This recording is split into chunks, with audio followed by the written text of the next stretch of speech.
Hello, Kaz here, back in the box. I'm going to create another aux track, which Ableton calls insert return track. And I'm just going to go copy this same reverb here and apply it to that track.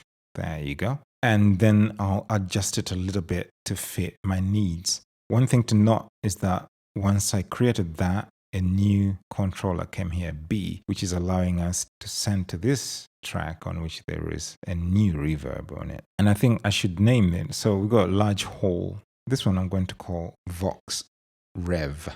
Okay, I want it to be like a small room where we're getting some immediate sound. I'm going to do like a small recital room, but let's also imagine that the singer is close to us. So that means the pre-delay will be short and we won't have like a large decay time. And the room, of course, will be small. We will always have a smile and keep the faith the whole year. Yeah, Kampala City. So I start with the pre-delay here. Kampala City, yeah. Kampala. Then I want to get the decay down. Kampala. Kampala City, yeah. Kampala. And I want the sound to diffuse a lot within that space. Kampala City, yeah. Kampala City, whoa. Kampala. And because we're also close to the person, we can hear the early reflections stay and long enough. Kampala. Kampala City, yeah. Kampala City, whoa. Kampala. Kampala City, yeah. I'm gonna increase this size a little bit. Let's have a listen in context, like to the tune from earlier on. Walking in the daytime, walking in the nighttime, yeah. Looking for a little money, Yeah, so you can hear there's that little decay going on from the first reverb that we are playing on A, and then but the one that we're really using on B is very immediate. It doesn't stay around lingering too long. It makes it really cool. But one thing I'll also say, if you listen to the guitar by itself, it has this reverb that was already applied. Like when it was playing from the amp itself, the amp had like a spring reverb on it. And so it already has reverb, but the guitar is being panned to the right. So what I'm going to do is have a little bit of the reverb that is being applied to the horns and the voice to pan a little bit the other way to provide a little bit of room on that element. So that's this one here. So I'll pan that a little bit this way. Okay, let's have a listen to that. Yeah, Kampala City, Kampala. So you hear now the decay is more to the left. And it's not bagging the guitar too much. So that helps a little bit more clarity. There's one thing also I have to point out. Remember, these tracks are being sent to a sub mix, as you can see here. And this is the sub mix here. And on the sub mix, they've got like a little bit of compression going on. This gentle compression. Not this one, ignore this first one here. Is more to do with my voice, so working in conjunction with the music, so we'll ignore that. But these two are helping the music sit and gel together. But if you look at these two tracks, the effects tracks, they're being sent direct to the master. Actually, what they should be, they should come fast to the sub mix, so they too can get a little bit of this treatment from these compressors so that they can sit in together with the rest of these tracks. So I've applied that. Let's have a listen to how that sounds. Yeah, Kampala City, Kampala. Kampala City, yeah. Kampala City, whoa.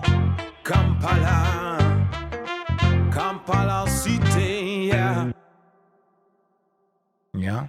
So I think that makes it a little bit warmer. So lastly, what we're going to look at is ducking your reverb. And ducking the reverb is when you use compression to try and control how a reverb is behaving. You do this by applying compression on the reverb track, and the compression has to come after the reverb, not prior. Because if it comes prior, then it's kind of like being applied to the signal coming in, but we want it to be applied to the signal going out of the reverb unit, so that we compress the beginnings of the reverb and just allow more of the opening out, the breathing out of the reverb to sound. What this will give us is more clarity on the original sound, so that the reverb is not crowding every element that is playing. And this is very useful on vocals for intelligibility, but also on musical lines, like for example this horn line, bum, bum, bum, bada, bum, bum, bum, bada, bum, bum. It's got very specific rhythmic lines, and they can easily be blurred by the reverb if it's like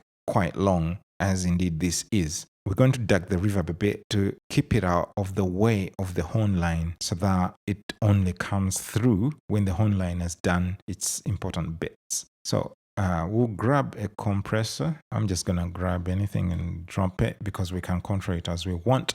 And when it's there, you won't necessarily see how you're going to deal with it. But if you click this here, this new area will come up that has sidechain.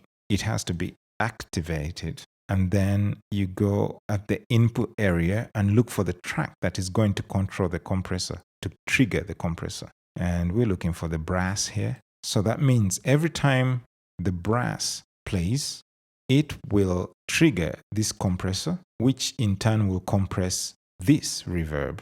The compressor is acting upon the reverb, but its action is being controlled by the brass. That's an important thing to think about. So as I play now, you're going to see the brass compressing here.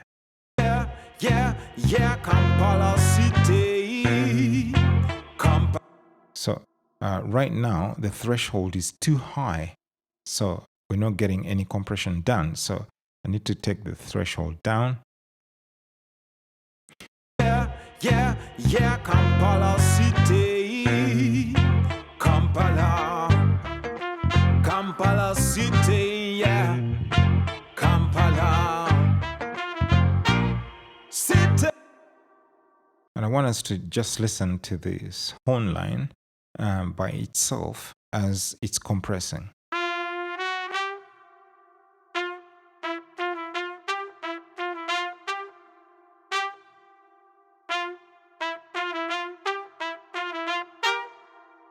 So you can see every time the sound hits, there's compression going on here, and that means the reverb is being ducked. It's being pushed down a bit. Just for those moments when the notes are being hit, the reverb now is put out of the way, so that you can hear the distinction within the notes themselves, and then you only hear the decay of the reverb. It's a very useful technique in allowing you to process the reverb in such a way that it doesn't crowd the mix. Ow!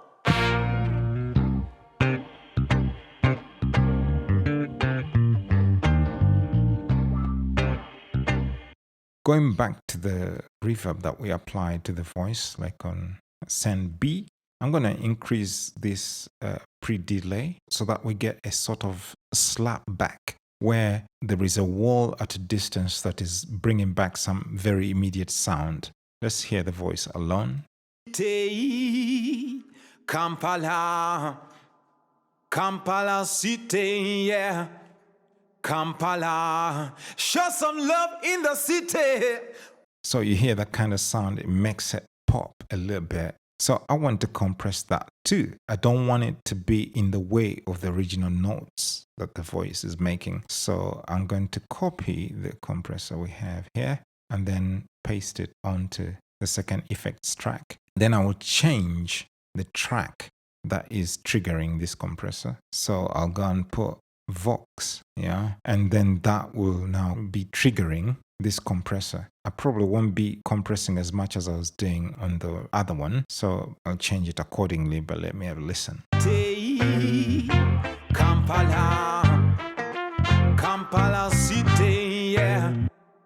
Okay, what it's doing is like it's holding the compression too long. I want it to compress just at the beginning of the syllables, not to stay too long. So what I'm going to do is take the attack a little bit faster so that it acts as fast as possible, but I don't want even the release to be late. I want it to just compress at the beginnings of syllables. And this kind of thing would work well in a rhythmic track like this. You wouldn't do this like on a ballad or something like that, because in a ballad you don't want this compression to be noticeable, but actually I want to notice it in this rhythmic element so that the reverb can pop a little bit more with the vocal in a rhythmic fashion.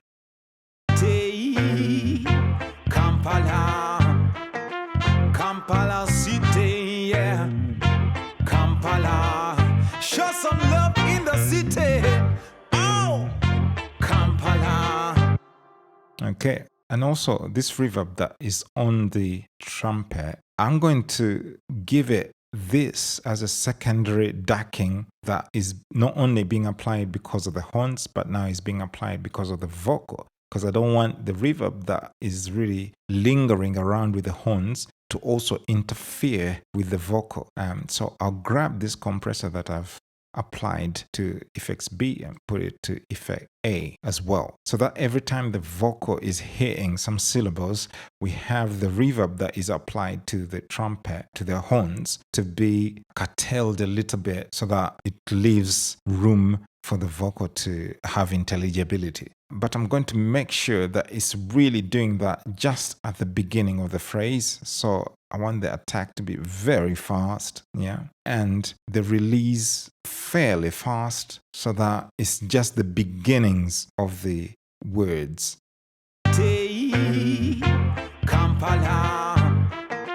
Kampala city, yeah.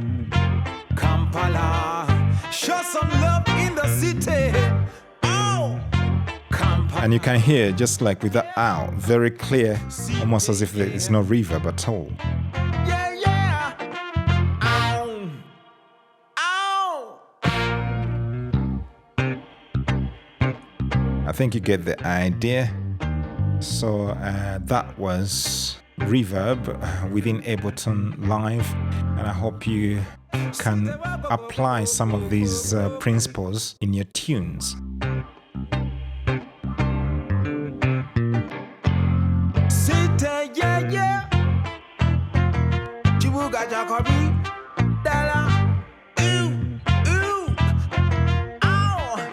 Spread some love in the city.